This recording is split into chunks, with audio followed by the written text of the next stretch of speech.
Obviously for ya ma obi bia kwa ba ahayi ye DJ FOP Trends.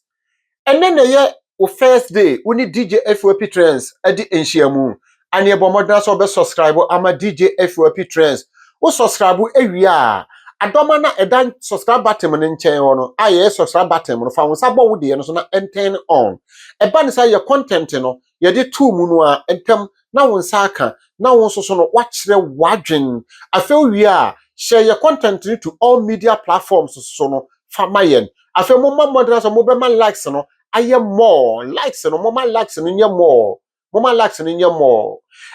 environmental protection agency omo panyina ye frɛ no Nana Brown ena de ensem bi aba betu dwa na ensem be na ye nuaba Nana Brown e de aba betu dwa oni na ye environmental protection agency no oni na ye omo panyini oda omo ano ensem a aba beto epono no so a yesoso no ye de eba ene se omo de aba se aban anhwa amfa ne na ye nsi fom a enam galamsey no yensu asuo nyina esei na omo tenase a omo cheke ka aba beda ho no mo no 300 million US portable dollars 300,000 US dollars million say ye fa this ene na aba beda ho no mo se wo ma so man kwankose no ankasa sika we ntimi mantimi ka ma obi a meka se ma obi a meba na num ye hemfo no ne ya sofofo ne ye MP ne ye ministers no a omo share da coffee for excavators free baabi ba ya ye nsuo no nyina no rem asey no ehun sem na ye ka ana o ka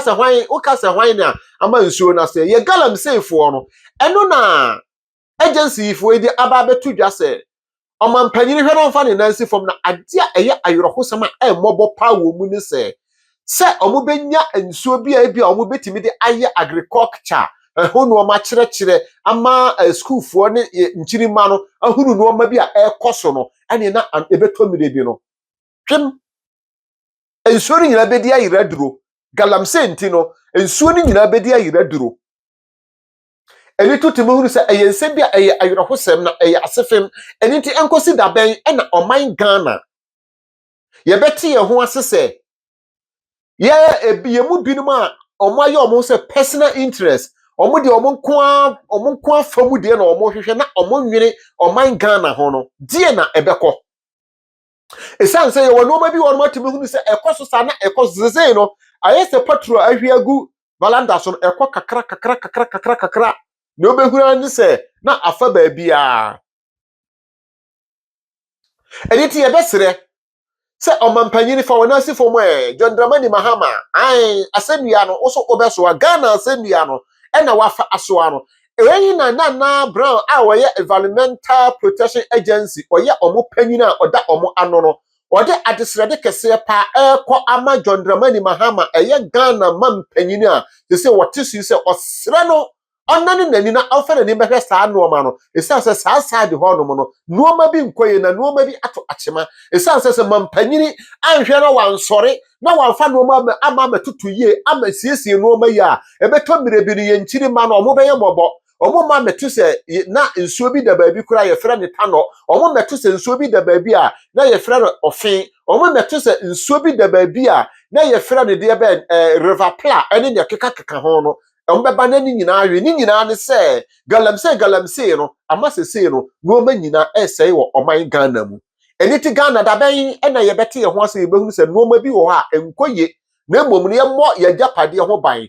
ajapade ni bi ne se ajapade bi ti se nsu a odoma komade ato ba bi a dabi ka ye betimi de akire ye nchini mai no sika kakra sika ye pedi nti no ya sensuo ni nyina ene nsuo bie ni wono ma eyesu tene kakra na aka no soso no ene soso no omo de omo ani ahwe so a omo ese no ba enite beto mirebi Ghana ye beye mobo